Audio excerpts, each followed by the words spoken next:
Hello, everybody, and welcome to Belton, Missouri. We're at Southwick Stadium in Belton, Missouri, just behind Belton High School, and we are here for District 13 Class 3 football, soccer. Spelled differently with a U. Right. Yeah. Football. Football. And you're going to have to stick with me. You guys are used to hearing me on basketball and football and baseball, and I'm not going to do a lot of talking. We've got a special guest with us tonight, Ross Glazner. And Ross used to play soccer for Harrisonville. He's got all the terminology down. I've spent a couple of days crash course watching videos on European soccer, listening to some Nate Bukaty. Playing some FIFA. Right.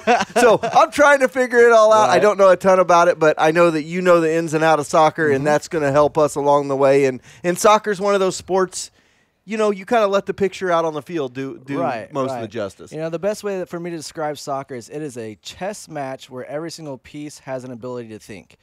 You know, a lot of times when you're watching a game, you're going to see a lot of buildup and then it collapses or doesn't go well because one member of the team is doing the right thing or the wrong thing. And so that's kind of a thing. It's a prolonged chess match where everybody has the ability to think for themselves. And so it's going to be fun.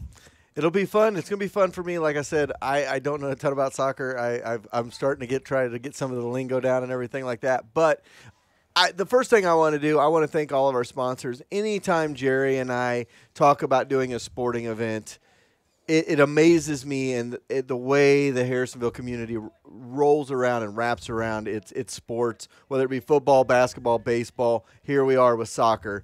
We've had several great sponsors step up to the plate, Heltz Turf Farm and Topsoil. Those are two separate entities for Heltz, but they both they stepped up. They wanted to be a part of this. Sonic, Ed over at Sonic always does a great job.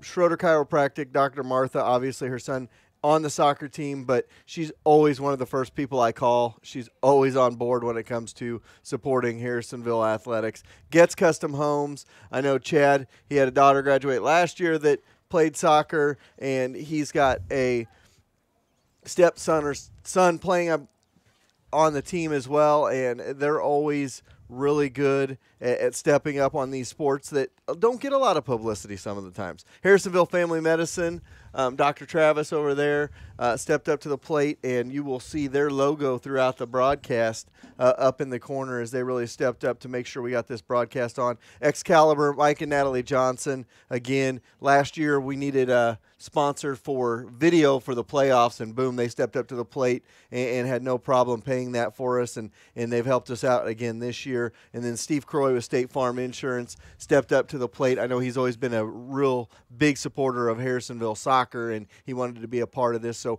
we're glad we can bring this to you guys, be able to experience Harrisonville soccer. This is probably the best all-around team Harrisonville has had. They're 22-3, and they've got some injuries to overcome as well. One of their center backs is hurt on the year, Alex Bearden. I know he got hurt, and I don't know if he's going to be available during the playoffs, so that could be an issue that comes to light maybe down the road. I think that Harrisonville is, in my opinion, head and shoulders above the rest of the district here. Raytown South is pretty solid, but overall Harrisonville's had a great year. And like I said, a little bit more about the team in general, but 22-3 on the year, when you win 22 out of 25 matches, you're probably doing something pretty right. Yeah, I mean, to be able to have a record like that, you got a full balanced team. Obviously, you win games by scoring, but you save a lot of games by keeping the other team to score. And that's the thing. If you watch a lot of soccer, if you don't, it's not always a high-scoring match. For that reason, to have a well-balanced team. And Coach Dan Coleman, he's always been a very defensively minded coach. And so it's been great to see that balance out of the offense taking a lot more reign, a lot more responsibility in these matches. And so it's going to be great to see today that whole repertoire kind of come together today as they face the Grandview Bulldogs. When you have a D1 talent already signed with South Carolina in Seth Webush, and then a couple others that are probably going to play D1 soccer along the way. That helps when you can mesh those together with the younger kids. And what I like about this team, from what I've seen, is you've got your senior leadership. It's a senior-laden team, but you've got some junior, sophomores, freshmen that have stepped up and into key roles this year as well. So yeah, you're going to lose a lot of seniors, but next year, that's kind of how Harrisonville football built over the years, is that you get a lot of these freshmen and sophomores key varsity time when they're young, so Yep. they step right in to be the leaders in the following years. Definitely. I mean, that's so key to not just put all your focus and, as they say, put all your eggs in your basket of your seniors and your upperclassmen leadership, but giving them opportunities to grow and to experience what varsity play is like. And that's kind of, you're seeing that evidence and that product here with a lot of these students having that, but also a lot of these students have had family members that have been part of the Harrisville soccer legacy for a long time. And, some of these last names have not the first time they've appeared on rosters. And so they've been growing up, coming to these games and seeing the program grow.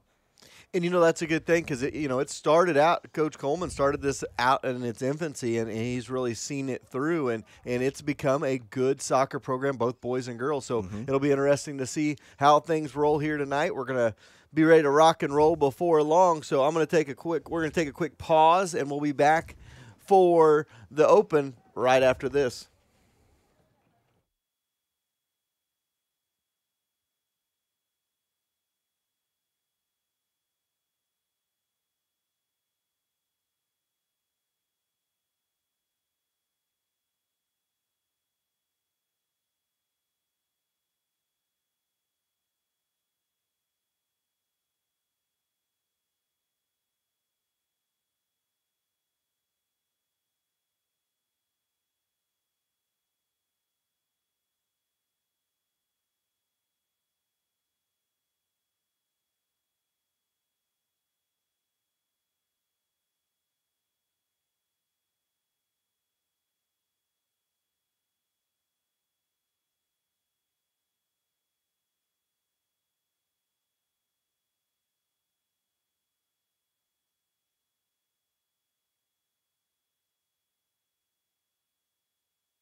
All right, welcome back to Belton, Missouri. We're at Southwick Stadium behind Belton High School right off of 58 Highway, and we are ready for district soccer action. Your Harrisonville Wildcats set to take on the Grandview Bulldogs in this Misha soccer tournament. Cats have 2 games here, hopefully. Obviously, they got to win tonight, and then they would have the championship on Wednesday night.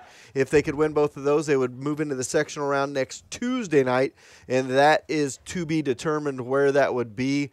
I will have to look. I believe it would possibly be at home next Tuesday night. I'm not 100% sure on that, but if it falls the way the football bracket falls, Harrisonville would be on the top, and in the odd numbered years, in the odd numbered years, the top of the bracket gets to host. So we shall see as the Wildcats are out there. Your starters for the Cats in goal is Brody Pitts, and then it will be Evan Filer, Craig Ward, Kobe Norris, Travis Brennan, Jack DeVinny, Seth Webush, Devin Schrock, Connor Bletlinger, Monty Schroeder, and Logan Johnson for the Cats. It looks like I'll let you describe the forwards, the centers, and all of that stuff. So it looks like they have a 4-2-4 setup, which that typically means that they have a flat back defense. Typically, you'll see a lot in high school is what they call a diamond back, where the farthest back player on the defensive side is known as a sweeper, just moving side to side to kind of cover things. But we've seen the flat 4 in the back become more popular as you're able to kind of close in a lot of those gaps. So we have Grandview leading off with the kickoff, playing it back first. So you'll just kind of see the formation as they stay in the – as far as Harrisonville goes, they're attacking here.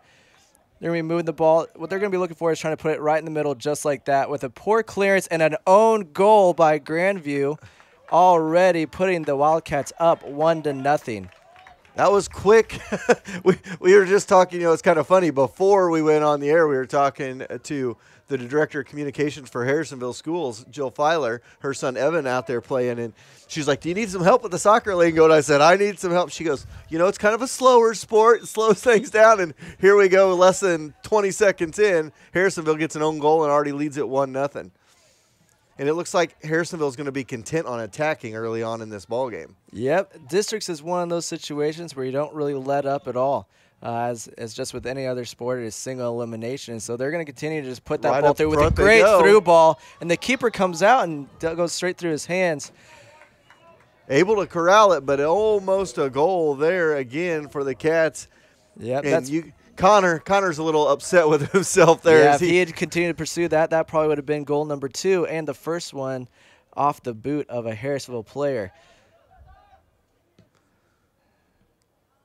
As it makes it to the outside. So here you're going to see, as you get to the outside, you're going to see a lot of short passes, moving the ball around. What that does is it opens up a lot of space, pushing the defense outside. A poor play back, gives the ball up for a turnover.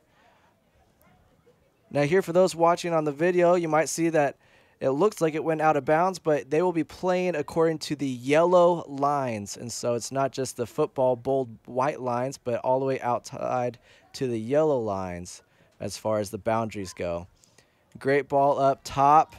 Cuts it back to the inside, and if you can get a foot on it, a little collision there, and just wide. And it looks like it's going to be awarded a corner kick on the deflection of Grandview defense. Another golden opportunity here for Harrisonville to try to get another point on the board, and as you mentioned, one with their own boot. Yes. Yes, any kind of set piece like this is always a great opportunity for scoring. This is stuff that you work on in practice multiple times. Plays through, and it makes it through. Nobody touches except for Grandview. It looks like they've got a second opportunity with that corner kick. Looks like that's Evan Filer on the far side trying to boot this in for the Cats. Gets a little bit of an inside curve and a head, just miss. And they're going to ride that out to receive a goal kick. Just missed on the header was Monty Schroeder right there.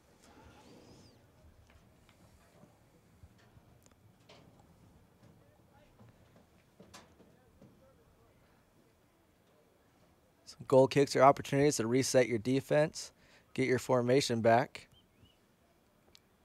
3 minutes gone by here in the first half of this one, and the Cats lead 1-0 on an own goal by Grandview. They collected on the inside, looking to move it up the field.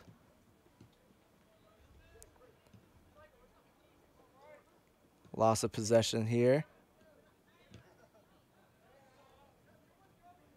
And Weebush takes it down the right side. If he pulls back and loses it there, Grandview looking to go on the counterattack. Losing it in a vulnerable position.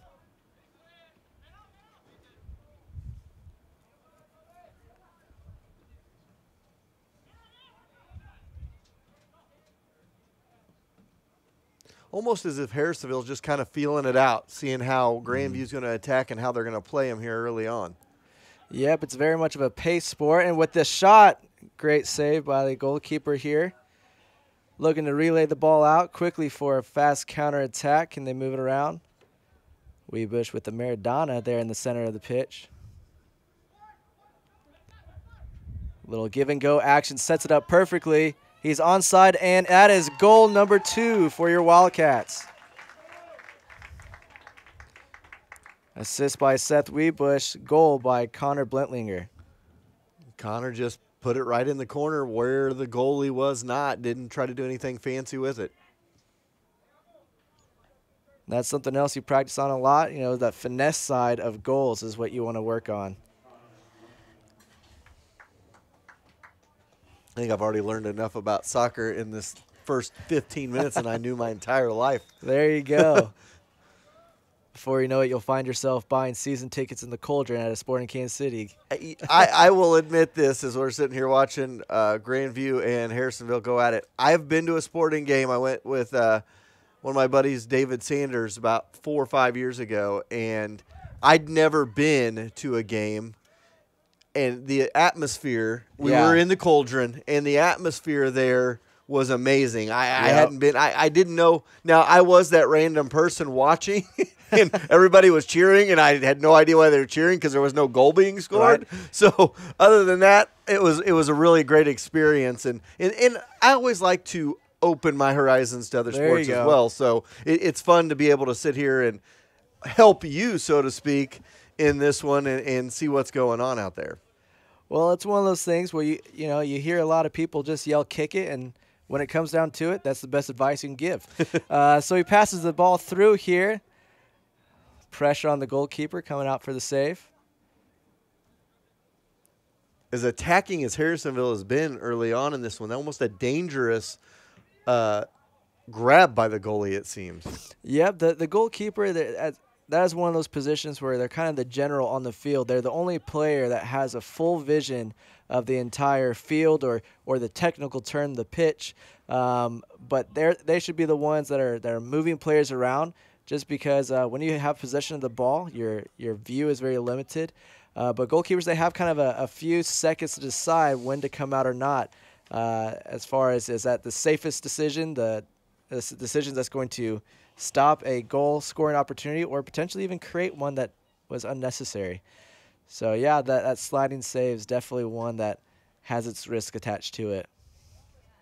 Not a lot of stoppage in soccer, so as we go on, we will keep reminding everybody of our great sponsors here on the broadcast on 4Ts, Health's Turf Farm and Topsoil, Sonic, Schroeder Chiropractic, Getz Custom Homes, Harrisonville Family Medicine, Excalibur, Steve Croy, State Farm Insurance, and we want to thank Brickhouse Coffee for lending you to us for the next couple of games. That's as right. I know that you guys have done a great job over there at Brickhouse of, becoming a destination spot for people in the morning. Yeah, we do what we can over there, providing some good quality coffee. So as some of you know, I'm one of the managers there at the coffee shop, so come see me there on the historic Harrisonville Square. Monday through Fridays when they're there. Great through ball to Weebush. Can he pull it back, though? He's got a wide open member on the 18 box, but he gets collected there. But the ball's not yet been cleared out and recollected by Harrisonville there on the sideline. Let's see if they can still capitalize while they're in their attacking third. Sends it over and wide of the bar It's going to be a goal kick for the Bulldogs.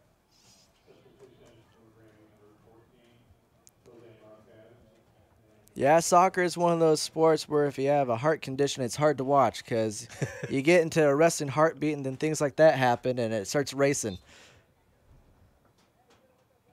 The one thing I will say, and I have not yet figured out, is the offside call. The offside call is definitely one of the more confusing fouls. You know, a handball, that's pretty obvious, but an offside, so the way that works out is your last defensive player is considered the offside line. And so your officials here on the sides with the flags, those are called line judges.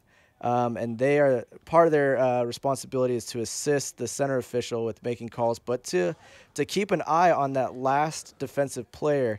So basically, while the ball is being presented into the offensive area, if a player were to be past that last defenseman or defender without possession of the ball and the ball is played to him, that is when he's considered off. Great save, but follow-up for the goal. Follow-up for the goal, bringing them to a 4-0 lead, if I'm correct. 3-0. The scoreboard just went down. Yeah, so I'm not sure on that one. And that was again. But that was one of those situations where the player was considered offsides, as you see them continue to play. So it was not a goal, correct? But yeah, so that just basically the offsides rule is to keep players from, as we all know from recess, cherry picking. There in front of the goal and just sitting there. So there's a lot of controversy when it comes to offsides calls because it is based on when the ball is played. And so you'll see a lot of, like, for example, here you still see Blentlinger here sitting on that back defender a lot of this time as a forward, waiting for the timing of the ball being sent to then pass by him.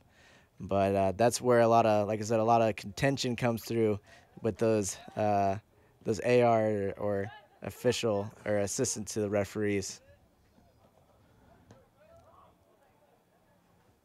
So I'm not sure. I guess it didn't go in the goal or it was on the side of the goal. I didn't see what happened, why that wasn't considered a goal. Yeah, it's not sure either. Kind of the response by Grandview to get the ball out was so quick, didn't allow a lot of opportunity for us to get all the information here. 30 minutes to go, first half. Cats lead 2-0. An own goal by Grandview, and then a goal by Connor Blentlinger makes it 2-0.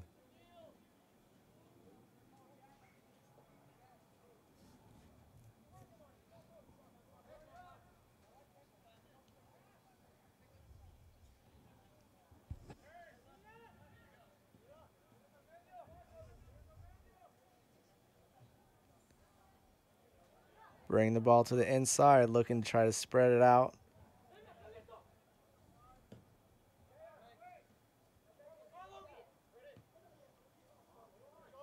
No one there but white jerseys.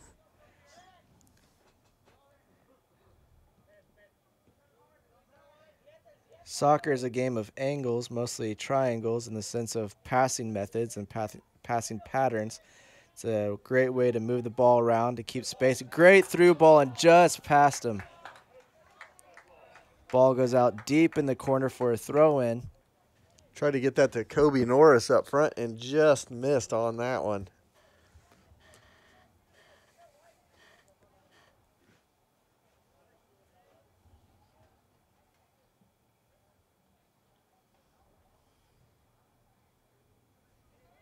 Harrisonville collects it, trying to go on the offensive again, breaking through the defense.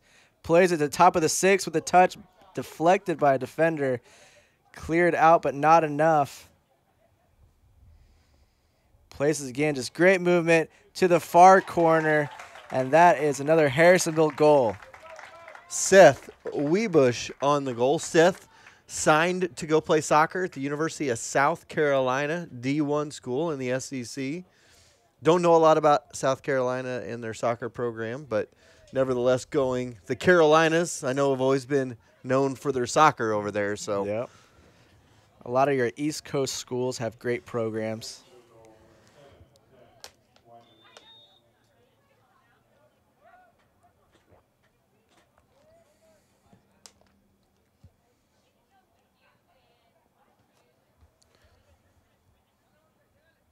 Interesting tidbit with the high school game. I do know that at any time if a team gets a 10-goal lead, that there is a mercy rule. So we got still plenty of time in the first half. 28 minutes to go here before half. Cats already up 3-0. As far as the 10 goal, I've always known it as a mercy rule as well. I don't think there's anything The slang known about it. Yeah, the slang for it. The slang for it in football, we just call it the turbo clock. So Yeah. they don't have a turbo clock because the clock's always rolling in soccer. So Yep. The only time the clock will stop is when the center official will notify for the booth or the person running the scoreboard to stop, and official time is kept by the center official. So that is oftentimes where you'll see the clock stop at either a 2-minute point or stop at 0, because they're adding in what's called stoppage time, which is the time collected from injuries or penalties, where they have to actually make a booking, where that is where the fun yellow and red cards make their way out. now, do they do that at the high school level? Do they have the stoppage time as well? At the high school level, not as much as far as within your college and obviously your professional levels. In tournaments, I'm not sure. I can't remember off the top of my head the rulings in tournaments if there is more of stoppage times. Because soccer is one of those sports that can end in a tie, but obviously in a tournament situation like this, it will go all the way to regulation time, both halves. After that point, you will play two 15-minute halves, where within those time periods, it is what's considered golden goal, which means first one to score wins. If after those two 15-minute halves, it's still at a tie, that is when it goes to the dreaded penalty kick shootout, where each team takes a series of 5 kickers at a time, and it's best out of 5. If tied after that, then that is where it just continues until there is a difference and a victor. And in the shootout, now I know obviously they're in that situation now where every game has got a possibility because you won't have ties in the playoffs. Correct. But after you go through that initial 5, is it just go back and forth with the coaches picking another player, and they can't rotate? You Correct. can't have the same guy go 5 times in a row. Correct. Once a player has participated in the penalty kick out or shootout, they are ineligible until the entire roster has kind of gone through. And so you can only go based off those who were on the field. So you can't have, a stud. Let's see if we have an opportunity to capitalize off of. If he can save it from coming in, there's still a chance here. But yeah, so you're not able to, maybe have a stud penalty kicker on the bench. It's based off those who are on the field. It can even get to the point where you got goalkeeper kicking against goalkeeper out there. But we talked about this being such a senior-laden team, but if you look out there and at your starters for Harrisonville, you look at Logan Johnson as well as Monty Schroeder, Connor Bletlinger, Jack DeVinny, Kobe Norris, Evan Filer, and the goalie, Brody Pitts, on all the starters. Those are all underclassmen. So the future is plenty bright for Harrisonville soccer, it looks. Yeah, definitely. And this is great experience for them, especially for the year that they've had to set them up for next year. It's kind of one of those, no matter how the season ends, they're going to be hungrier for something bigger and something greater for next year. 25 minutes still to go here in the first half of this one. 24, sorry. And 3-0, I should say, the score. Harrisonville with the lead over Grandview. You have to say it with an English accent, though. Then it's not official until then. So here we are with the corner kick attempt. A low-driven ball makes its way through, and the keeper collects it there within the 6. Cats have had a couple of golden opportunities from the corners and not been able to capitalize so far in this one. But still early in the game, and they are still with a 3-0 lead. Yeah, usually whenever you see a lead this early on, you see the team not necessarily pull back from their offensive attempts, but they're a little bit more cautious. They are going to try to play a little bit more balanced. because this is those opportunities where you can get pulled into being goal hungry and offensive, too offensive, and leave yourself vulnerable for counterattacks and responses, especially with stoppage plays like corner kicks and such. So here we have Grandview coming on their own offensive, trying to play it outside to make their way to the corner. Was deflected and goes out for a throw-in. We have a substitution for Grandview. Now at the high school level, you can substitute players in and out, but past that, once you are substituted out, you are actually done in the game. And so I know for Harrisonville, that's been one thing that Coach Coleman has kind of done throughout his career is really focus on conditioning so that his players are able to perform for a full half if needed.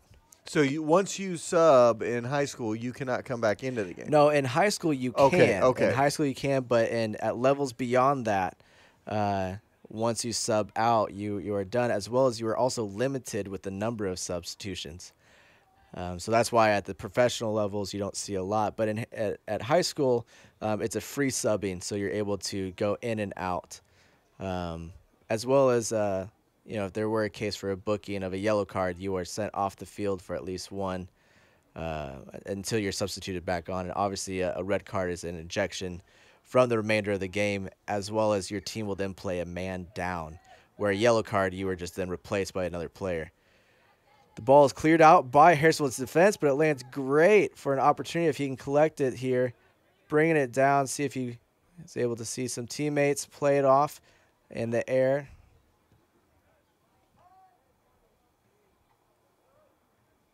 Harrisonville playing with the ball in the air quite a bit.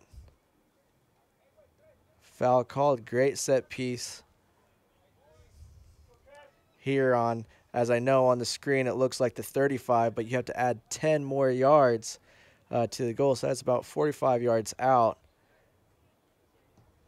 Chipping it over, and he is called offsides, unfortunately. So again, commonly what you'll see is what happened here is you'll see the defense line up in a straight line, forcing the offense to be there again because of the offsides call. And right before the ball is kicked, you'll see them step forward, putting all those players in the offside position, which is what happened here. Even though it looked great, he was unfortunately offsides. And great ball through, and yet another offsides call on Harrisonville. And I think that lies the confusion with a lot of people, and we've probably got a lot of people watching the match tonight that haven't tuned into soccer or have gone to a game, and that's probably where the confusion lies. I know for me, as just a casual fan, you look at it and you're like, well, what? Why? He was just trying to score a goal. You know what I mean? It's so it's almost as if they've got a rule in place to limit scoring, so to speak, and I think that's the confusion that you talked about with it is what fans struggle with. Yep, especially with a lot of sports that we're watching, there are high scoring opportunities. Scoring is made a lot better, a lot more available. Where soccer is definitely, in most games, this game is a bit of an exception because of that. But a goal, that's why you see a lot of times when a soccer team does score, the whole stadium explodes, just because it's been worked on for, potentially 30 minutes to 70 minutes worth of effort to get that one goal. But you will, sometimes you will see just teams, capitalizing off holes in the defense here. As there's lots of stuff, for those who are young soccer players, oftentimes we get caught watching the ball rather than watching the position that we play, which is another thing to be looking for, because there's so much stuff going on off the ball. You'll have offensive players making runs with no intention of receiving the ball, but what that does is it, almost like in basketball, it draws the defender away from a position, which then opens up a whole nother alley for opportunity. Cats have been on the offensive most of this game. Close save there. Yeah, the Harrisonville has definitely been high in the possession percentage here. Even with 3 goals, with the level of how much they've had the ball on their foot, there should be definitely more shots on goal, or at least shots taken, but they are capitalizing on some of the opportunities that are being given to them. Playing the ball back to the goalkeeper here. Allows some clearance and a little moment to reset. Great header on, and the race is there, but the goalkeeper comes out of the box, clearing it up, but collected again. Let's see here. The ball is fought for. Possession with Harrisonville.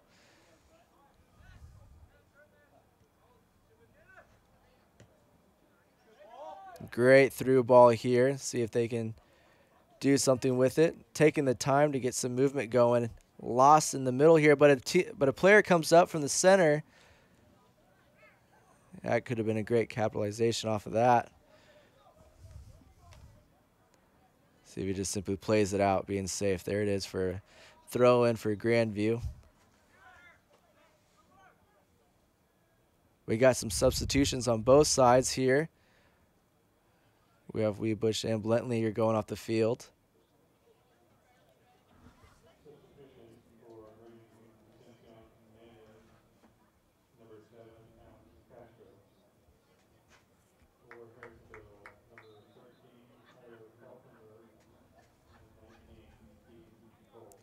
We have a senior come on the field for us, Tyler Falkenberg, as well as another senior, Johnny Barnett.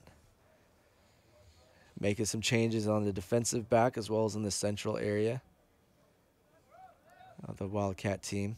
And with a couple injuries this year with Harrisonville and not being super deep, Ball played in. You'll probably see Coach Coleman doing that a little bit, keeping his legs fresh throughout this district tournament. They almost have a full week off after these 2 games if they can get both victories.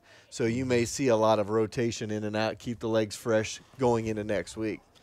Yeah, especially this, about midway through this first half, you'll start seeing a little bit more substitution action happening.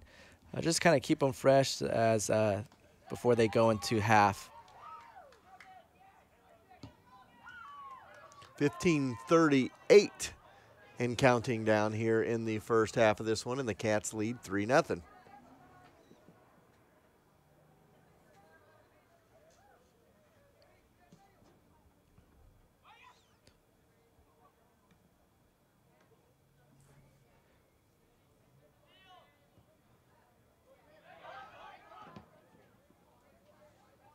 A lot of action going on in the middle of the field right now between both squads.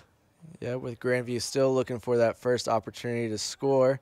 So they've had a couple, I guess you could consider them shots, or at least putting the ball in the hands of the goalkeeper here, but nothing too scary or too offensive.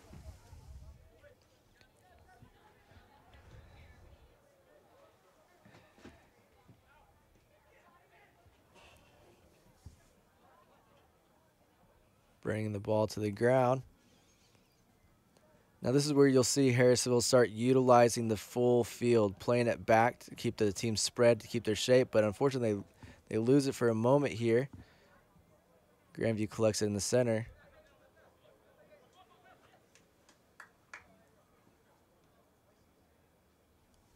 Harrisonville doing a great job of, oh, here we go, and the race is on. He comes out of the goal, so he's not able to use his hands to clear the ball up.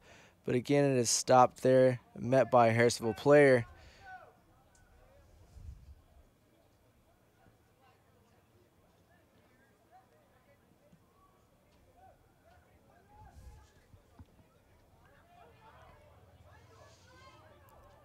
Grandview sending it outside. It got a slow roller.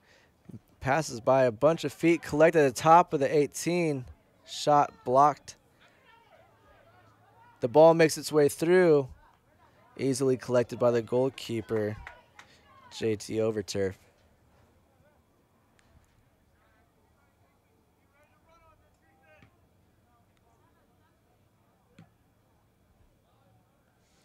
This situation with Harrisonville's goalkeeper, you almost got to keep him lively back there, get him a little bit of action every once in a while, because it's where you could fall asleep back there. You haven't had much action. It is true. That is why is one of those positions where to stay mentally aware is tough. You know, it's almost like a designated hitter. You know, they only come into play every now and then, so it's hard for them to stay mentally in the game, especially when you have a tough defensive line like Harrisonville does. And that's kind of been one of Harrisonville's legacies, always having a very strong defensive line. And so the goalkeeper, which is great for him to not have to touch the ball a lot. Unfortunately, sometimes that can get the best of him. 13 shutouts this season for Harrisonville, so shows you their defensive mindedness, and they've always been defensive mindedness, but they've got more offense than they've had in the past to be able to attack a little bit more this year. Yeah, they're taking advantage of having more than just these 1-0 wins, but really setting an example and making a statement within their conference and here looking to do the same within the district tournament.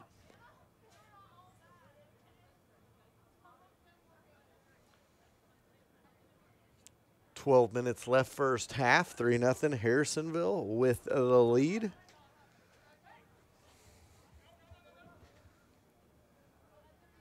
Ball sent deep into the Harrisville, playing it back to the goalkeeper with a man right on him.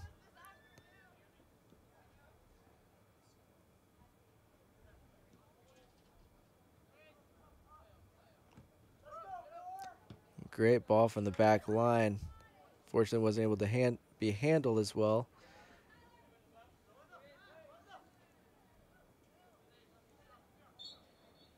Yeah, but unfortunately, you can't be pushing a player off the ball that much. You can do a little bit of contact, a little bit of shoulder to shoulder, but can't be leaning at that angle, giving Grandview a great opportunity with this set piece. You got to give Grandview a lot of credit. Hanging around, you have the own goal 15 seconds into the match. You could have folded up shop and ended it. It is a 3-0 lead, 3-0 lead for Harrisonville, but Grandview's hung around, only 2 victories on the year, and you know they're trying to hang around as long as possible and just see what can happen. Yeah, but it's always great whenever you see in these tournaments, you know, teams that aren't done. You know, they know they're still playing and there's still an opportunity. You know, that's the great thing about these kind of single elimination tournaments is really anything can happen. You know, there's no loser bracket. There's no climbing from that. It's win or go home. I've always been the proponent, you know, the longer you let an underdog hang around, the more confidence they can get. Yeah. So, and granted, it's a 3-0 lead right now, and a lot of times in soccer that can seem like an insurmountable obstacle. But at the high school level, things can change quickly. We saw it with an own goal, so it'll be interesting to see how Harrisonville attacks the rest of this half, and then, of course, the upcoming second half as well. Yep. I agree with that completely.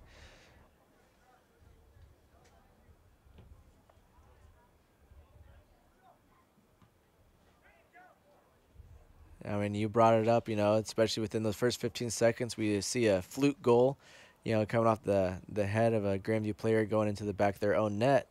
You know, so crazy things happen in the game of soccer, and, you know, they call it the beautiful game just because of, you know, the brush strokes that go into making the masterpiece of a goal. But at the same time, you know, there's also beautiful mistakes, according to Bob Ross. So, you know, Absolutely. that can happen quite a bit as well within this sport.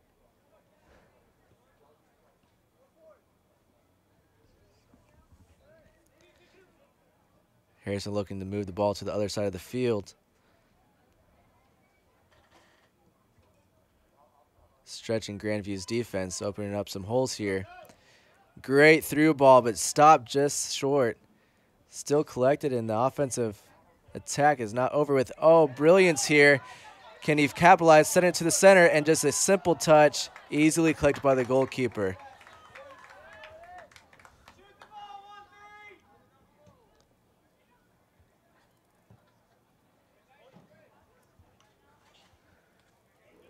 That was Tyler Falkenberg, the senior that came in number 13, and almost too unselfish in that one, where he could have had a shot at that goal and instead tried to pass it to a teammate. Yeah, that is one of those opportunities where, you know, you kind of look back at it going, I could have taken a shot even if I didn't have the best angle on the goal. where 9 times out of 10 what he did is exactly what you want to do. It looks unselfish, but it is the lot simpler and easier way to obtain that goal. Grandview with a great through ball, and it's off to the races here as he makes it pass, but just touches it a little too much as it's collected by the Wildcats goalkeeper. Brody Pitts back there again, just trying to stay awake. Hasn't had a lot of action. Shot just wide. A little off balance on that release. Boot from about 35 out on that one. You'll see that more often as they'll push the ball to the outside as their dominating foot is actually not goal side of them, but on the outside, and they will push that ball with a little bit of a curve, pushing it to the back side of that goal, really stretching the goalkeeper to get to it if he's able to. And it looks beautiful on film when that's going. It's always nice.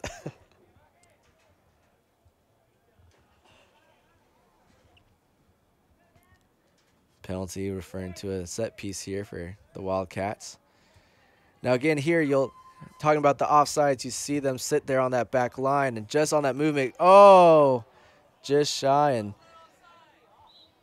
a late call of a player being offsides.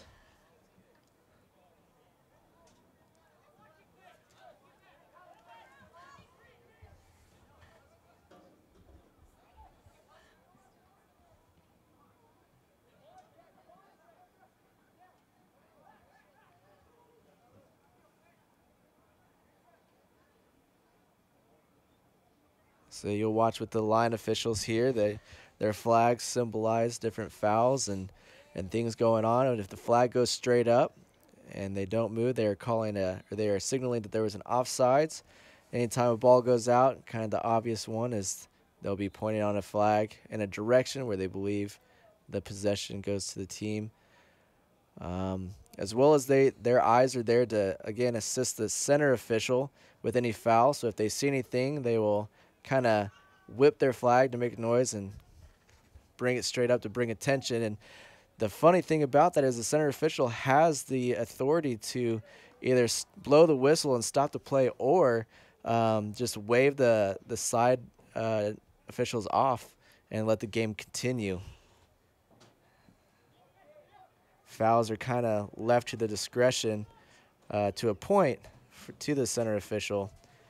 As often when a foul is committed, they will allow the play to continue to see a little bit of the progression to see if it benefits the team that was fouled to call it or not.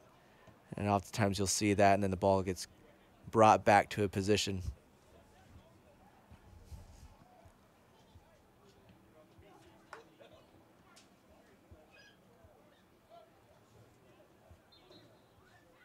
Ball goes out for a throw-in.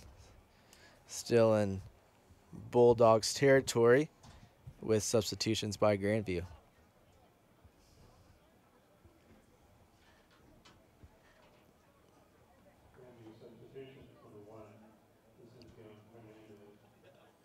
.430 left here in the first half. 3-0 Harrisonville with the advantage in the opening round of this district tournament.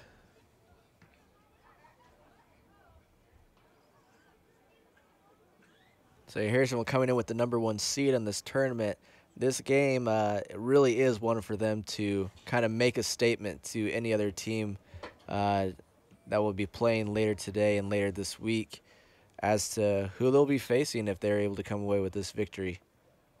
And Harrisonville has had some very good victories this year over some Class 4 powers in soccer. Blue Springs South, who's a 1 seed in Class 4 in their district. They got a victory over, Harrisonville got a victory over them, and then Staley as well. So they've had some impressive victories. Almost pulled out a victory over Rolla, who was ranked #4 in the state down in South Central Missouri. So some good wins for the Wildcats so far this year.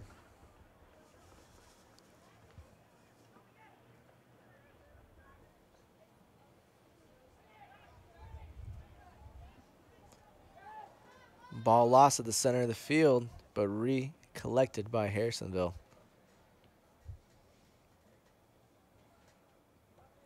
Yeah, sitting on a 3-goal cushion with 3 minutes left in the first half.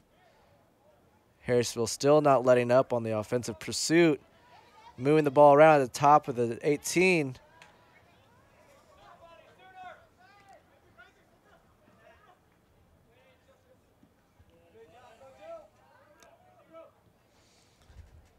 Class 3 District 14 soccer action. Harrisonville, the 1 seed, Grandview, the 4 seed.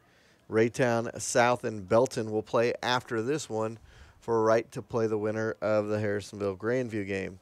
And in the state tournament, if they were to win this district, they would play the winner of District 13, which could mean a rematch and a third time this year with their MRVC nemesis, Grain Valley.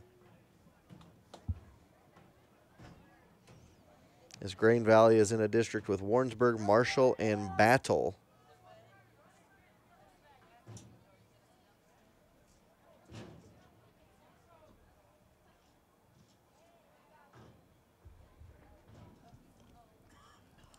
Under 2 minutes remaining in this first half, as the ball still seems to find itself resting most of its time in the defensive half of Grandview.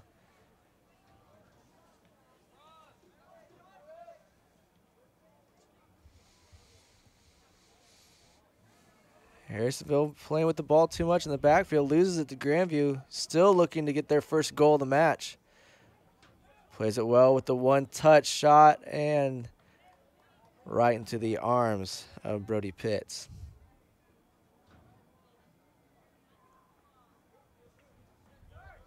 Great release there.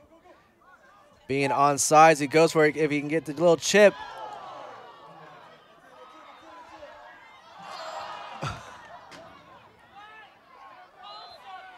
And there's some obvious contention here on the field with that injury. Now, a goalkeeper is allowed a little bit more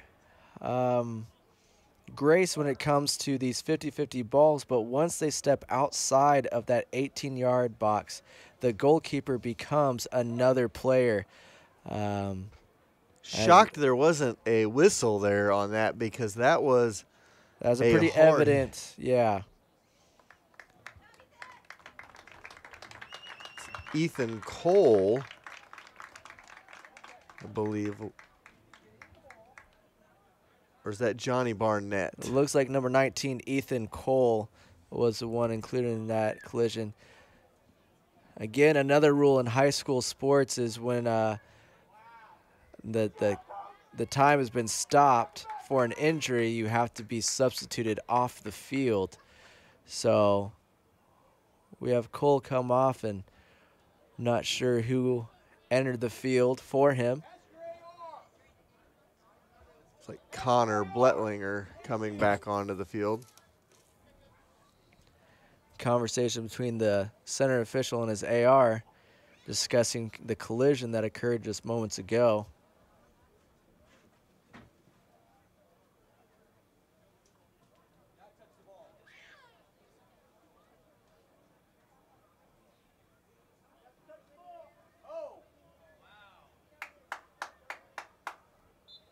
Looks like they're just going to continue with the continuation here with the Grandview stoppage.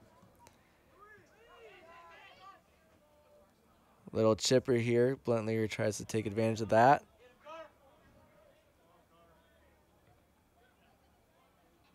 Grandview keeps it from going out of bounds. Sends it up the line, collected by, well, it looked like it would be collected by Harrisonville, but Grandview on the attack here.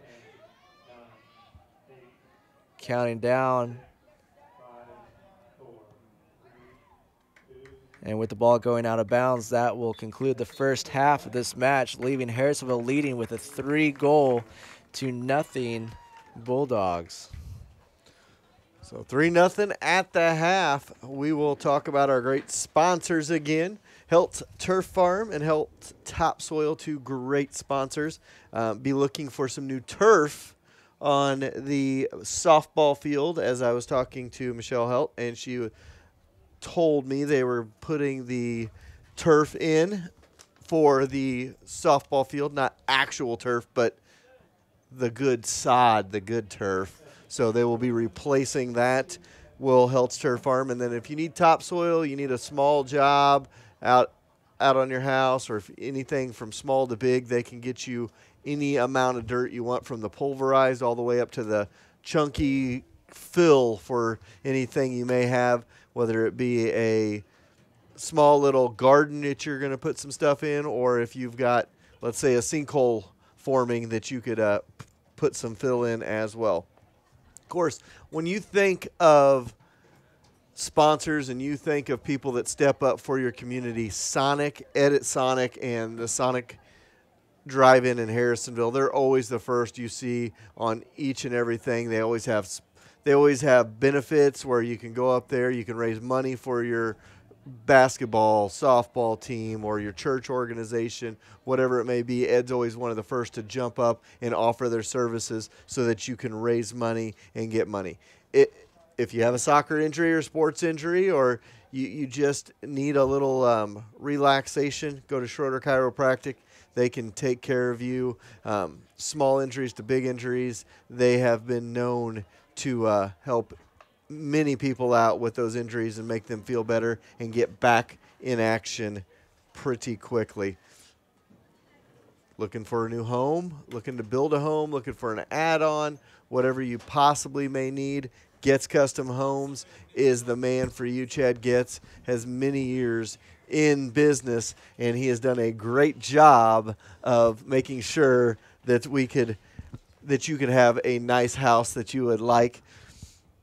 Harrisonville Family Medicine, Harrisonville's premier family medical center in Harrisonville for your doctors.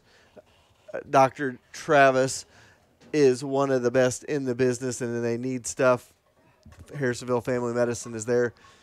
Another great sponsor that we've had from time to time, Excalibur Contracting, and Mike and Natalie Johnson. They do a great job around the community. If you look around the community, they helped replace the infield and outfield at the baseball stadium a couple of years ago and took care of that. They helped with the Savannah Nash Memorial up in front of the Commons area there at the high school. As you know, Savannah Nash tragically passed away in a car accident. One of his sons stepped up and really was the key cog in making sure they could get that done, and they helped raise the funds, and they donated their time to make sure that was a project that got taken care of. And when you think insurance, one of the people to think about, Steve Croy, State Farm agent in Harrisonville. He is always there for Harrisonville Soccer, one of those great sponsors of Harrisonville Soccer and Harrisonville events as well. Steve Croy with State Farm. We're going to take probably a 3 or 4 minute break. You'll see the clock counting down. So if you think there is no sound, there actually is no sound. We're just going to take a quick breather, and we'll be back with some second half action as your Wildcats lead it 3-0 at the half.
All right, welcome back. We're getting set for second half soccer action. Your Wildcats lead it 3-0 at the half over Grandview High School, looking to move on to the district championship game on Wednesday night, right back here at Southwick Stadium at 6 p.m. Again, want to thank all our great sponsors: Heltz, Turf Farm and Topsoil, Sonic, Schroeder Chiropractic, Getz Custom Homes, Harrisonville Family Medicine, Excalibur Contracting, and Steve Croy, State Farm Agent. All the great sponsors who stepped up. Jerry and I really wanted to, give some publicity and give some recognition to the soccer program that's been so magnificent all year long. 22 wins, 3 losses. They've had a great season. They were conference champions, and that's one of those sports that kind of gets forgotten about every once in a while. And anybody that has grown up in Harrisonville knows Harrisonville is always a football-first community. That's just kind of the way it's always been. But it's one of those things that all these other sports have benefited from that, as soccer is now one of the premier MRVC soccer programs. And you look at boys basketball, girls basketball, all the programs have benefited from having a great soccer program. So want to thank all our great sponsors as we get set for second half action. And the Cats now going to have to attack into that win. So it'll be interesting to see, Ross, how they do going into that win this second half. Yeah, definitely. I mean, the Wildcats were utilizing a lot of that in that first half, but Grandview was playing a little bit more of trying to send the ball deep out of their backfield, and that wind was kind of cutting that down. So it might be interesting to see how literally the tables have turned here with the wind on if their strategy will be a little bit more effective now that they have the support of the wind rather than it being almost an invisible defender. So already the ball is back in the Harrisonville defensive half, but is gradually making its way out as they move it across the field. Through ball there on the outside, knocked out by defense. Be a Wildcat throw in.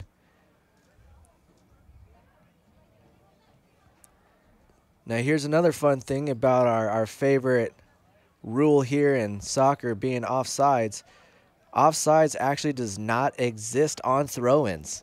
And so that is a fun little asterisk you throw on that rule, which is already confusing enough for those. And then whenever it's a throw-in, you eliminate that rule completely. And so you will see often if a throw-in is deep in the offensive half for a team, they will pack into the box.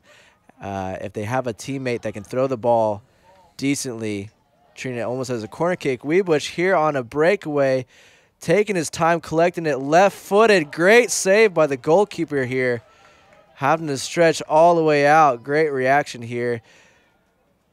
Grandview looking to move the ball out, as that was great composure on Seth Weebush to take his time and look for the opportunity.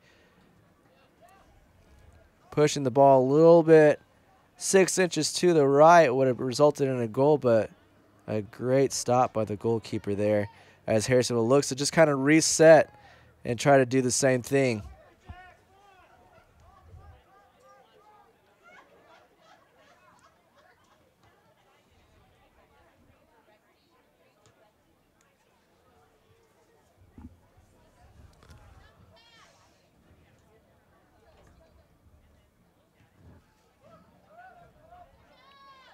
Harrisonville with a quick counterattack. Seth Weebush wide open in the middle, but it is stopped by a great tackle here by the Bulldogs, looking to move the ball up. Alfredo Amaya with that sliding stop for Grandview.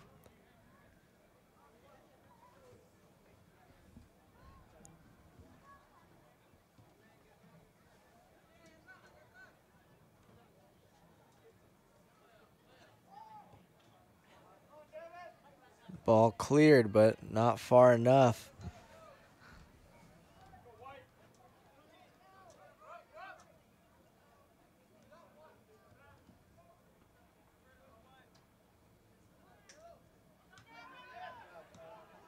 Great pressure by the Wildcats, resulting in a turnover of the ball.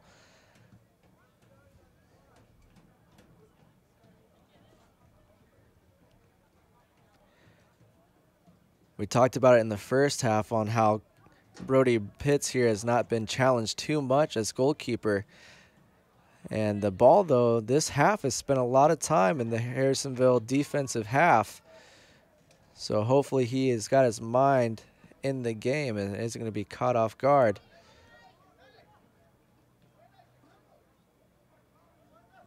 Ball being moved around here in the center of the pitch.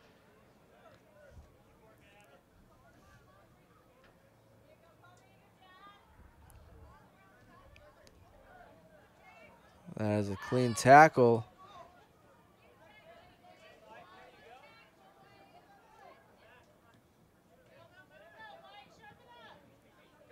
Turnover here. Playing the ball in the center to see if he looks to go outside with it. Tries to chip it over the defense.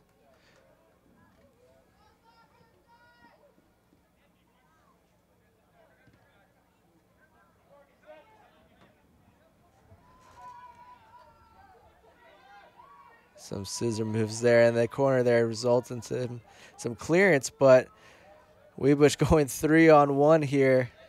Didn't turn out in his favor.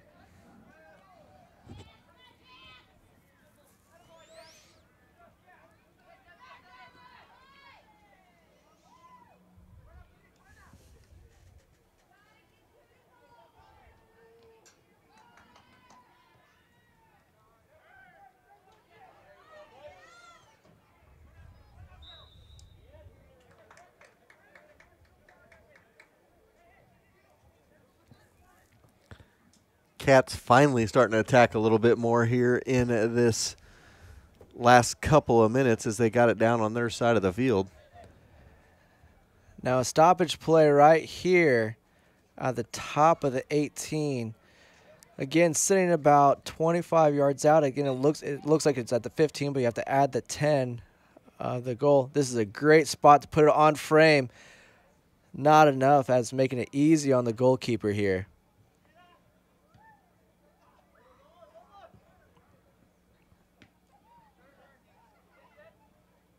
Pulls it back, sends it through, trying to split the defense. But Blentley, you're there to collect that. Sends it back into the center, touches it, trying to get it to himself. Little confusion there almost on the Grandview defense on who was going to go for that.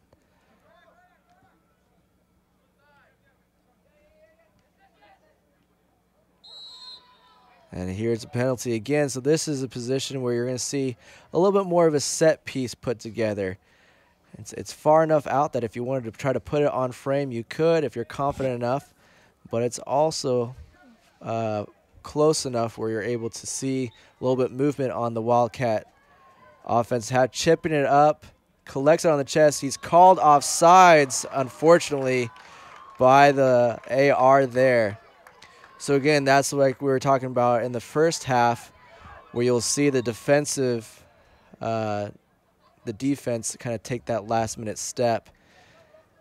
The timing gets within milliseconds on when you were on or considered offsides. Other than that, it looked great.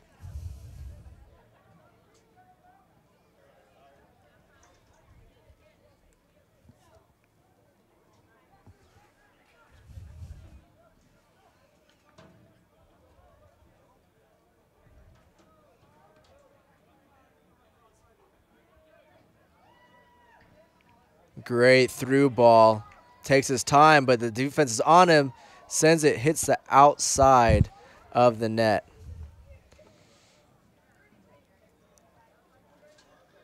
You can almost just see a little frustration on the Harrisonville side right now, just trying to need to clear their minds a little bit, as they had one called back, a goal in the first half, and then they had this goal here for an offside. To just got to kind of recompose themselves and remember they're still up 3-0. Yep. Offsides calls can often, especially at the high school level, well, you see it at all levels of soccer, can almost give you a little bit of mentality on playing against two opponents, the other team and the officials, where offsides, again, it's hard to agree with them when it's happening to you. So you'll see a little bit of that frustration, as well as, when you lead a half with 3-0, even though one of them was an own goal, There's a frustration of not having more points on there, and he goes past the goal here, playing it directly into the goal. Great composure there. That one will not be called back, as that will bring us to a 4-0 lead. And you almost felt that that was going to happen at some point in the game, because the Grandview goalie had several times in this game had went up and gambled, so to speak, and he gambled again there, and Cody made him pay. He has been a very aggressive goalkeeper, as we saw in the first half, even with that little bit of controversial contact there. But he's one that he's not afraid to come out. And again, that's kind of one of those risks that you have to take as a goalkeeper, of you're either going to make a great save, or in that case, you might look a little silly.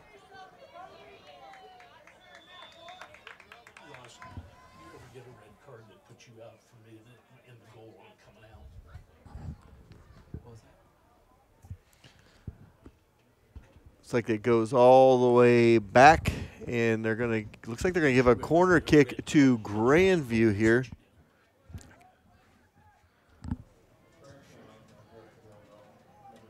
Yeah, again, commenting on kind of the little bit of grace and cushion that a goalkeeper gets on their aggressiveness.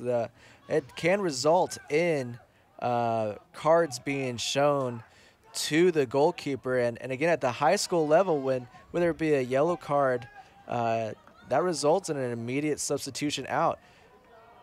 Great collection there, and so, you know, there is a balance of being a little too aggressive, where if you get a call made on you, you know, until the next subbing opportunity, you either have your backup goalkeeper or a player just throws a penny on and some gloves, and they got to make do with what you have until you're able to make your way back onto the field.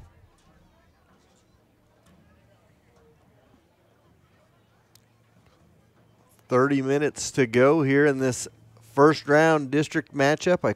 You could call it the semifinal matchup, as 4 teams in each district. Winners of tonight's games will play for the district title on Wednesday night at 6 p.m. right here at Southwick Stadium. And looking at the schedules, Harrisonville plays the winner of the District 13. Plays the winner of the District 13 tournament. So District 13 and Harrisonville's District 14. Oh, ball just makes it past. Again, that's where we were talking about the wind being behind them could be a favor for them, as that ball just simply floated, and the distance was judged incorrectly for a moment by Brody, but he was able to make a great recovery by getting his hands on that before it crossed the line. Crossbar was his friend on that one. There you go. It's either the greatest defenseman that you have, or he can be the cheekiest scorer, as sometimes those angles aren't seen.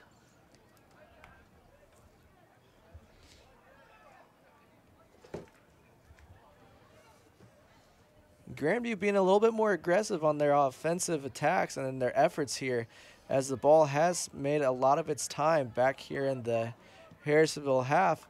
Harrisonville kind of taking advantage of this kind of kick and run play with the chip up, and it is landing right into the goal. Again, that aggressive goalkeeping on Grandview resulting in the stretch to chip the ball over, as it landed great. You know, if the wind was behind him, I think that might have gone over, but almost taking advantage of the wind kind of killing the float in that ball.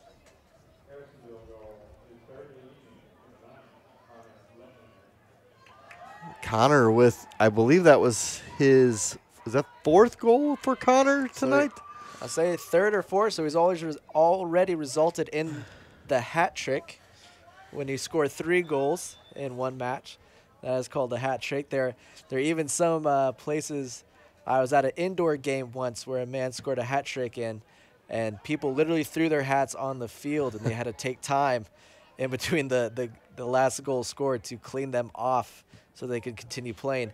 Great ball down the line. Bentley are going for yet another, sends it to the middle to kind of his counterpart here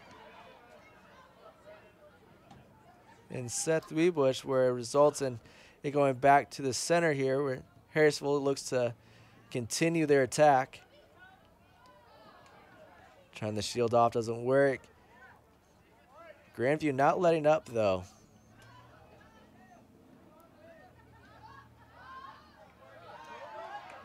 Great movement here. Plays it, but just too much.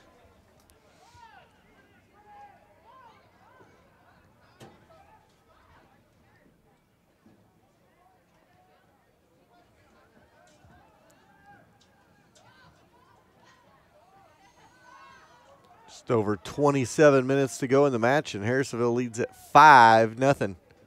With a couple quick goals, you'll see Harrisonville looking to keep the momentum that they have.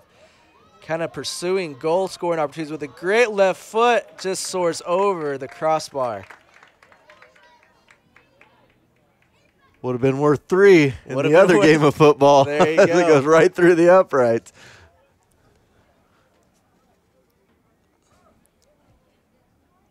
I've been impressed with the speed of Harrisonville's front forwards in this ball game.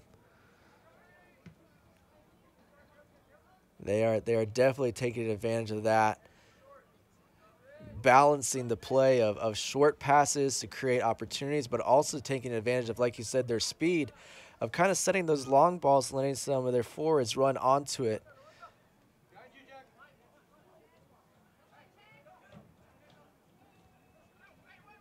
Now, again, with this being a tournament, that'll be one thing that you'll want to kind of watch as a coach to make sure that that's not the offensive strategy that they're resorting to and getting too comfortable with just because they're able to do it, because not every team you'll be able to blow by, and that's a tough recalculation to make once you get into the habit of it, because what happens as a result of that is your central midfield starts to get a little bit lazy as they don't feel like they have to be as present because they could just send the ball up, and then you're also going to be wearing out your forwards, and so they won't be coming back on defense as much to help, leaving a lot of gaps in your spacing and your formations as a team.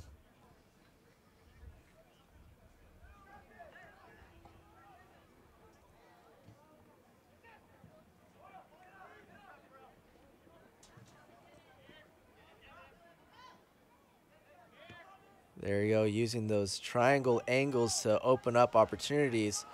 Unfortunately, it doesn't have the results they were wanting as the Bulldogs come on the offensive, but give it up there in the middle.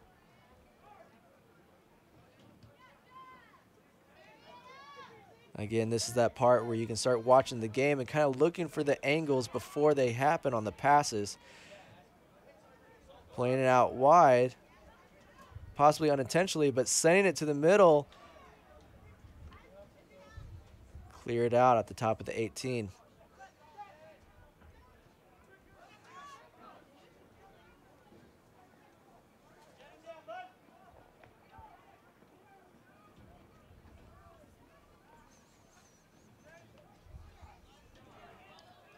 Great pass to the middle there, but unfortunately it results in a Harrisonville clearance. Grandview has definitely had more opportunities this half than they did in the entire first half, but just not able to capitalize on them so far. I think a little bit of it is that result of that unfortunate 15 seconds into the first half own goal does do a lot for morale. So they had the halftime to maybe have a conversation, recollect, and get refocused here for this second half. 25 minutes remaining. Why was the stoppage? Oh, there was an injury on the Grandview team, so allowing substitution there. 24:09 left in the ball game, and Jerry was pointing out there. And you're like, I don't know, what's he? I thought maybe there were some turkeys in the field out there for all I knew. So 24:09 left. Harrisonville up 5-0 in this opening round district matchup.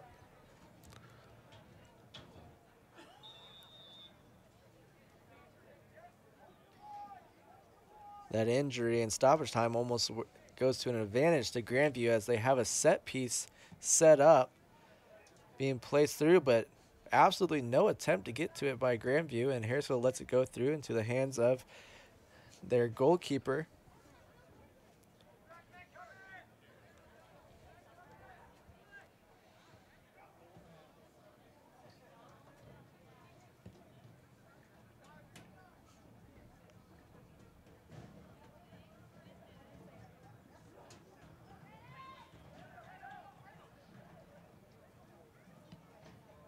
Harrisonville keeping a steady pressure on the defense.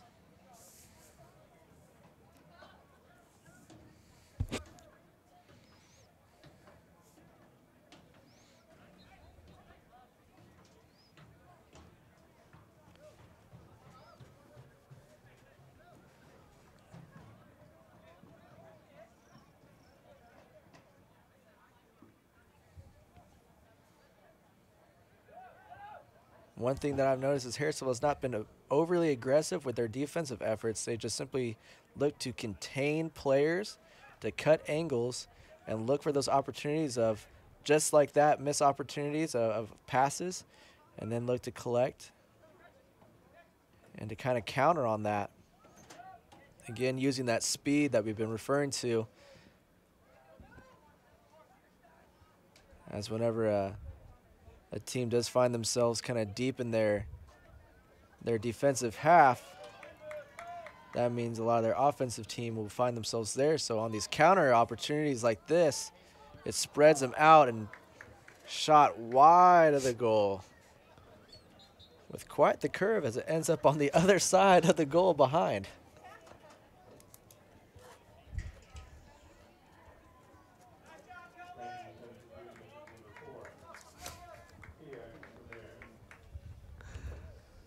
So we got about 22 minutes left. Want to thank Ross Glazner for joining us, as you've heard his voice quite a bit tonight because Chad Grammer does not know a whole lot about soccer. And I'm just, hey, when a man can admit he doesn't know something, that's a good thing. So, but we want to thank him for coming, and we want to thank Brickhouse for lending him to us, Brickhouse Coffee, right off the historic square, right next to one of our other great sponsors, Schroeder Chiropractic. I would imagine that Martha and Brandy and the rest of the crew are in there quite frequently to They make their way over every now and then. We're on first name basis, you know. We know some of their orders, and you know, yeah, it's a great little family there on Wall Street, there on that corner. And it's been great for you. I know something that you guys do. Kind of explain, like, what you guys donate money to and help for good causes. I think a lot of people don't know what all that goes on there. Yeah, I mean, not only is it great to be a local business on the historic square for the first time in quite a while, but we also partner with an organization called Orphans Hope, where they build orphanages and shelters. And there's another goal. This time Seth. Yeah, there goes Seth taking one this time, as that duo has just been dominant and present in this game, going back and forth, utilizing each other, being unselfish this whole game, just building up the stats as a team, bringing them to a 6-0 lead. Maybe we should just start talking more about things not soccer related, because they started attacking. Yeah. But go ahead and definitely finish your thoughts on that, because it's something unique and something different, and it's really interesting that you guys are able to do that. Yeah, they're at Brickhouse Coffee Bar where I manage and work. We partner with an organization called Orphans Hope, where they build shelters and orphanages throughout the world. We're currently in countries such as Myanmar, China, India, Nepal, Taiwan, Thailand, where we're able to provide opportunities for orphans in those countries to obviously have a place to live, but also education, where we work closely with the people that will be running as the directors of those orphanages, as well as what Brickhouse does is it helps self-sustain that organization. So as we continue to build shelters and orphanages in these countries, there'll be a little sliver of Brickhouse Coffee Bar in each one to provide job opportunities and self-reliancy with their income there in country, rather than simply kind of relying on foreign support. And so that's one of our goals right now. So if you were to come into the shop, there's a wall within our main seating area that has a bunch of countries on it that, again, represent where we're currently located as far as our foreign efforts. So owners Mike and Fran Cook are also presidents and founders of that organization. Blentlinger here, though, with the shot going wide. Has a missed opportunity there. And that's amazing that you guys do that. And what I like about that is a lot of times when when there's a business, it's a national business or a chain business that all that money is going somewhere out of city, out of state, right? And there's nothing that's coming back in the community. So not only are you guys giving as a local member of the community on doing, as a business, you're also giving back to people less fortunate and making something with a portion of what there could be their profits. Mm-hmm. They're using that for good and just trying to line their pockets and make more money. And that's an amazing thing that you don't see enough of in today's world. Yeah, it allows people to make a difference without having to have a passport and take time off work to go to these countries. You're just coming on a lunch break or passing through and you get a cup of coffee or some breakfast or lunch and you've already made a difference right there. Now, as I notice here on the field, though, the flags on the uprights as well as the nets, the wind has definitely increased this half as the speed of the wind and the pressure of the wind is coming up. Kind of the build of this stadium with two larger buildings on the end of one field almost creates a little bit of a wind tunnel directly down the center of the field here. And so you'll see a lot of these balls that are being kicked that make their way in the air in the center of the field have a little bit more lift if they're heading towards the Harrisonville goal, as well as you'll see Brody Pitts kind of taking the advantage of throwing and keeping the ball low rather than punting the ball high. It could get caught in kind of that draft and just kind of sit in the air and not make as much distance. So you'll see him looking to throw the ball or roll the ball low on this half of the game.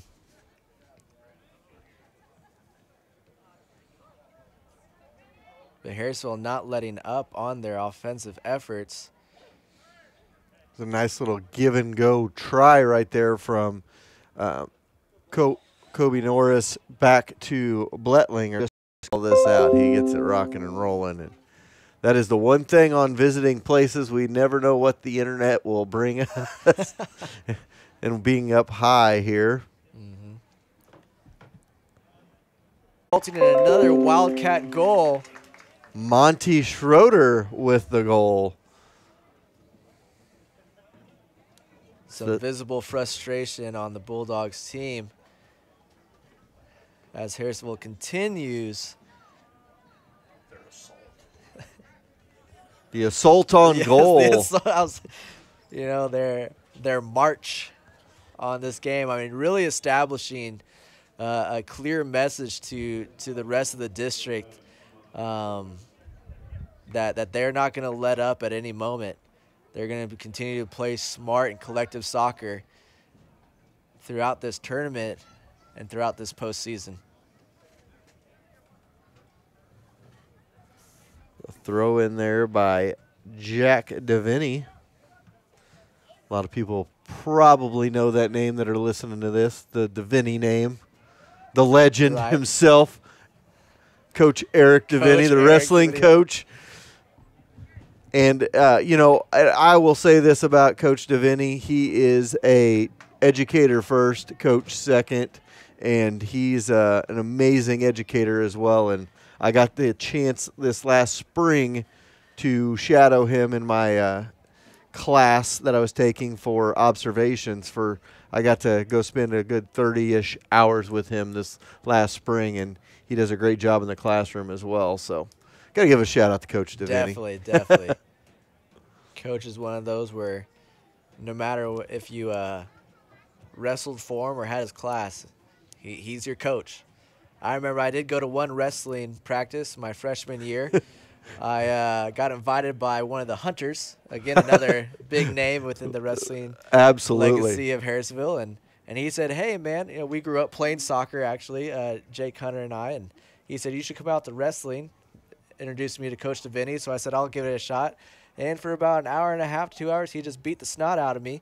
And at the end of practice, said, you coming back tomorrow? And I said, no.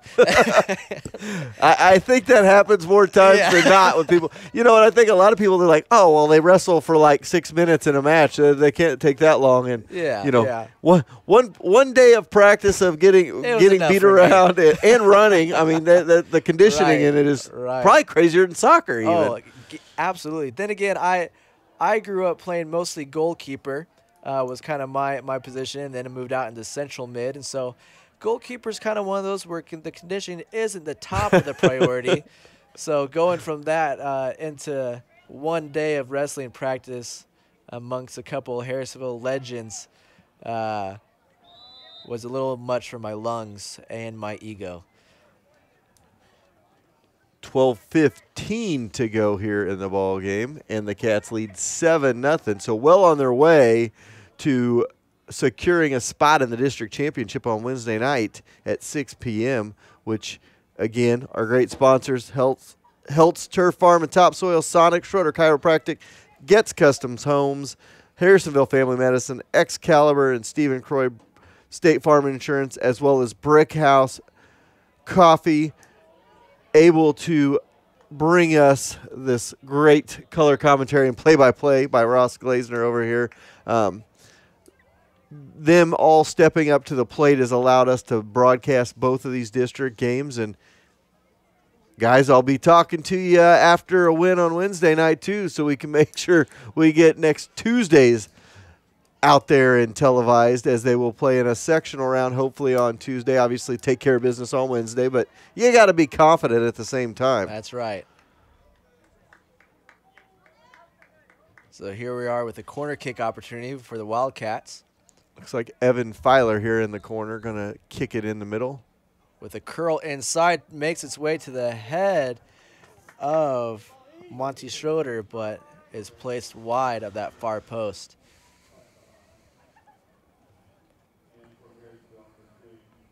I'm sure this is something that Coach Coleman's taking note of, the opportunities of corners, and unfortunately the lack of execution off of those, as they've been given quite a few opportunities but haven't resulted in as many goals, and I'm sure they're hoping, even with a 7-0 lead.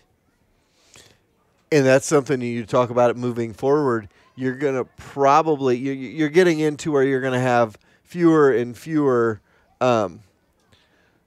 you'll have fewer and fewer opportunities as you move on in the state games, whereas it's going to tighten up. The competition is going to get tougher and tougher, so you're going to want to capitalize on those. Exactly. And those set pieces that you're talking about give a good chance at goals. And if you can't capitalize on your set pieces, you could struggle the rest of the game. That is exactly true, and that's kind of one of those things too. Is these first games within these tournaments. Whether it be club ball, school ball, or whatever the case is, when you see a top seed facing a little bit of a lower seed in the tournament, you will see higher goals. But as you get to the later sides of those tournaments, you're going to see a lower goal differential because of exactly what you're saying. The team is they're going to know to tighten up those gaps that they have in their defense. And there's going to be a lot more thinking and work that goes into earning those goals. And so, another criticism of soccer are often the flops and the falls, as the efforts that go. Well, that might not going to say, but potential example here where it results in a great opportunity for scoring. A yellow card awarded though to one of the Bulldogs members. Where he will be substituted off. So from up here, it didn't look as crazy as maybe it was down on the field. So the thing is, yellow cards can be awarded to what's called an off-the-ball foul, and so it could have resulted in verbal exchange or something else that's happened. The unfortunate thing, oftentimes you see whenever the score is what it is, where there's a large goal differential. Nice little chip running onto it. Goalkeeper collects it, though. You will see sometimes the team that is down in goals become a little bit sloppy in their aggressiveness due to aggravation, which can be understandable, but can result in some unnecessary injuries and dangerous situations here. Under 9 to go here in the contest, and Harrisonville up 7-0.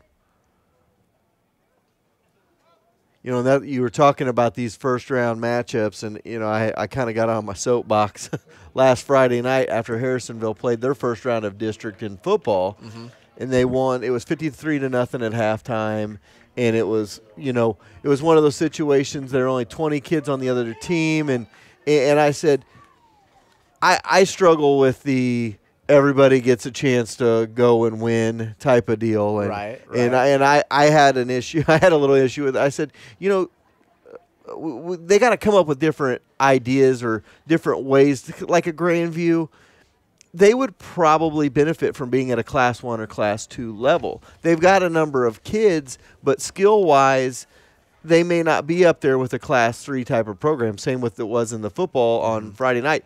East, they could have competed at a Class 1, Class 2 level, but you put them in a Class 4, and then you get a situation where everybody starts in the playoffs, and what happens? You have a 53-0 halftime score. So, yeah, especially in some of these programs that are new. I remember back in 2010, I believe I was actually kind of the goalkeeper coach and an assistant coach for Dan Coleman back then, and Pleasant Hill had just started their soccer program. And, you know, because of their size, they were in our class, but a lot of their players, some players had some experience playing club ball outside of school, but for a lot of them, with it being such a fresh program, it was a very tough learning environment. A lot of school of hard knocks, you could say, as that first season or two was challenging, as they left a lot of their matches goalless. And the other team kind of dominating in senses. And so, yeah, there's some things that probably need to be put into consideration of not just giving everybody an opportunity, but trying to create a fair opportunity. Marquis Schrock going for that. And it looks like he's going to be going one on the entire defensive line. Unfortunately, not able to capitalize off that.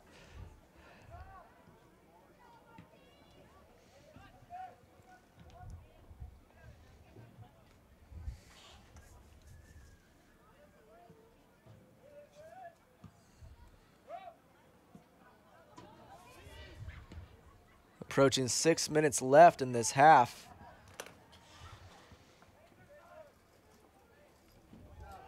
Grandview's offense not letting up, though, continuing with their efforts.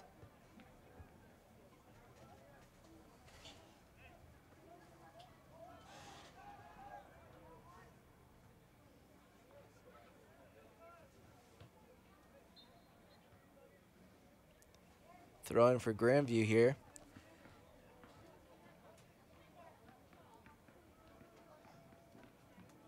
Plays the ball in the center to see if they can make anything happen from that. Harrisonville going for the aggressive tackle. Unfortunately, he plays into the top of the 18 with a shot, forcing Brody Pitts to move off his line for that save. Harrisonville defense has done a good job of not allowing those direct shots on goal and making them have to work around angles in this one.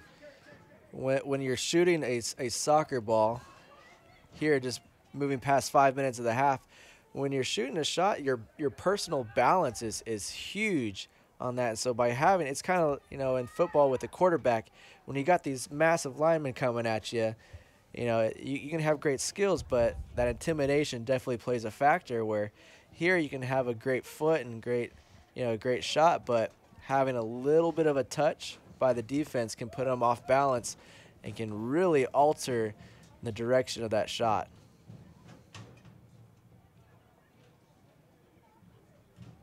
Harrisonville playing it far back to their keeper. Kind of taking their time here, moving the ball around, taking advantage of it being under 5 of this half.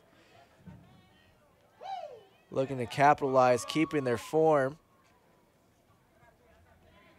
Again, this is where you can start looking for those angles, looking at his options. So he tries to play it up the line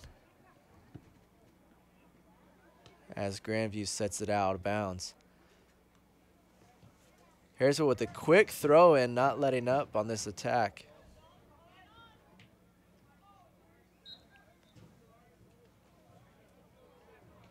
Ball goes the other way for a throw in for the Bulldogs.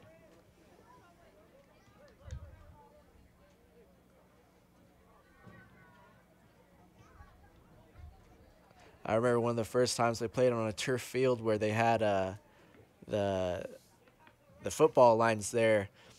I remember watching a player as the ball passed across the football lines go over and then just pick it straight up because he had forgotten that we play on the yellow lines and not the white, resulting in a handball and quite a bit of embarrassment on his part.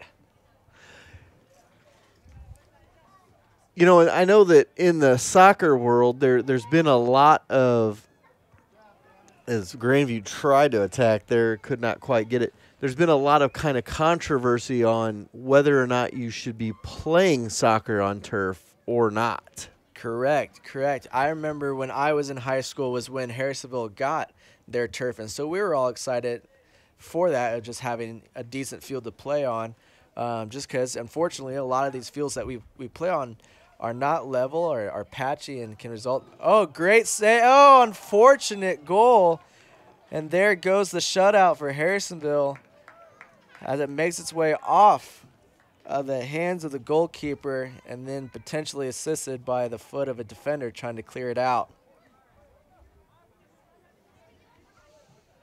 And that right there is just a little bit of a shot to the pride, but doesn't make too much of a dent, and at this point is pretty confidently a victory for Harrisonville. So you just kind of have to brush that one off and let that stat go. Where if this was a normal tournament play where there's points considered for shutouts, where this is more the elimination of simply winning or losing.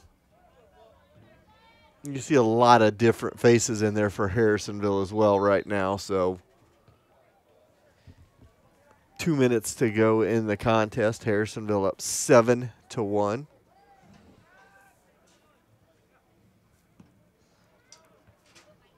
Yep, a lot of fresh faces, giving them opportunities to get district experience to prepare them for what is hopefully a long journey on this postseason. As just with any other regular season, you'll experience fatigue, injuries, and so you want your players from all levels of ability and experience to get that time on the field to keep their legs fresh and keep their skills tightened up.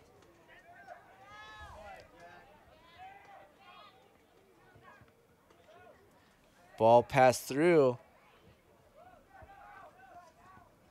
Cleared away by Harrisonville's defense, but collected again by Grandview, who is not willing to settle for one goal, was looking to double that, but unfortunately the ball goes over, resulting in a goal kick for Harrisonville. 1 minute left in the match. Harrisonville up 7-1. You'll see Harrisonville start taking their time as they have approximately 6 seconds to clear the ball out from a free kick opportunity like this. Marquise Schrock looking to get one under his name. And this is the time where you got some of those starters that are still out there helping. They want to try to get him a shot on goal as well. This is where you'll see kind of the team really rally together. Goal kick for Grandview. Approaching 10 seconds left. With the final countdown here under 10.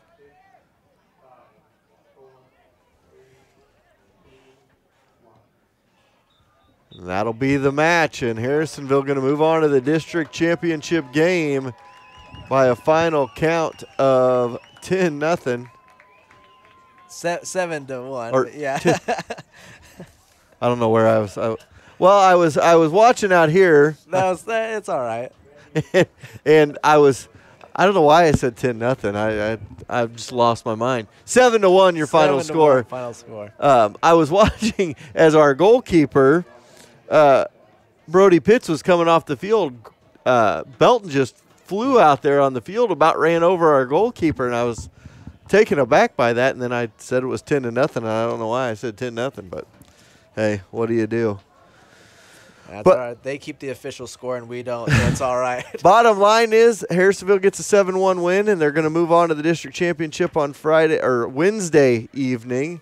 So we got a full slate of activity this week on 4Ts.com. We have Wednesday night, 6 p.m. We'll have the district championship for soccer. Friday night, district semifinals will be at home against Grandview. And hopefully next Tuesday and Friday we'll have games as well if everything goes the way it can. So Harrisonville wins it 7-1, moves on. And I want to run down and thank our sponsors again, Helt's Turf Farm, Helt's Topsoil. Helt's Turf Farm, if you need anything related to some new sod this fall, or if you need something in the spring, they can get you a full yard. They can get you a couple of strips, whatever you might need. Helt's Topsoil, if you need anything from just a couple of small patches to fill in your yard up to a big sinkhole. They have pulverized all the way up to the heavy stuff with some gravel in it. They can take care of you. Sonic Drive-In, Ed at Sonic, always one to step up and sponsor and be a member of the community that helps organizations raise money for their cause. And, of course, always good food if you need a hamburger or maybe some wings or a shake. You know, they had all summer long, they had those 50% off shakes, and I probably gained about 10 pounds. So those 50-cent corn dogs that get me. There you go. Getz Customs Homes, whether you need a remodel, you know, fix up a bathroom, anything like that, all the way up to a brand new house. Sit down with Chad and his team, and they will come up with the game plan that is best for you and your family. Harrisonville Family Medicine, obviously, when you get sick, the place to go in Harrisonville is Harrisonville Family Medicine. Dr. Travis over there takes care of everybody at Harrisonville Family Medicine. Excalibur Contracting, for needs around your place, they can take care of you, but they're also great members of the community, like to help around the school as well as community events. Mike and Natalie Johnson do a great job. They wanted to step up to the plate and make sure these soccer boys got the recognition they wanted and deserved, as well as Steve Croyston. Insurance, for insurance in Harrisonville, you need a quote. Give Steve a call. He can give you a free quote any day of the week. And remember, State Farm is not just insurance. They also have banking available as well. So loans, car loans, very cheap through State Farm Insurance as well. So go check that out. And, of course, Brick House. I always want to say when I'm used to Brick House, I keep thinking pizza because you think of those brick oven pizzas. But Brick House Coffee, Ross Glazer, one of the managers over there, joined us tonight. And, Ross, it's been a pleasure to have you on. It's been great for us to have you on because I don't know a lot about soccer, and I've learned a lot just in one game sitting here kind of listening to you and just kind of taking it all in. And Brick House, another great sponsor, making sure that they take care of the community. A small-town business that also takes care of, you said orphanages, I believe, around. Correct. Orphans Hope, the organization that we partner with. So, yeah. So that is something awesome as well. So when you're buying that cup of coffee, it's just not going to your cup of coffee, and it's just not going in Ross's pocket and in the cook's pocket. It is going across the seas and helping a kid that in need and somebody to help them with a better life and give them a better opportunity, and that is amazing. So I want to thank all of them, and Ross, I want to thank you for coming on. It's been a pleasure, and look forward to doing it again on Wednesday. That's right. I'll be here Wednesday for that as well. So with the final score again of Harrisonville being 7-1, and on salt, you could almost say, by the duo of Seth Webush and Connor Blentlinger, brought them to the victory, which will lead them into coming into the district championship on Wednesday, where we will be here broadcasting it yet again here just behind Belton High School. Southwick Stadium in Belton, Missouri. So if you would like to watch at home, we'll have it on 4Ts.com. Or if you'd like to come out and support the Wildcat soccer program, they would love all the extra bodies they could get up here, and they would love a big crowd on Wednesday trying to go for a district title in Belton. So for Jerry Forschler, for Ross Glazner, I am Chad Grammer saying good night from Belton. We'll be right back here Wednesday night for a district championship showdown.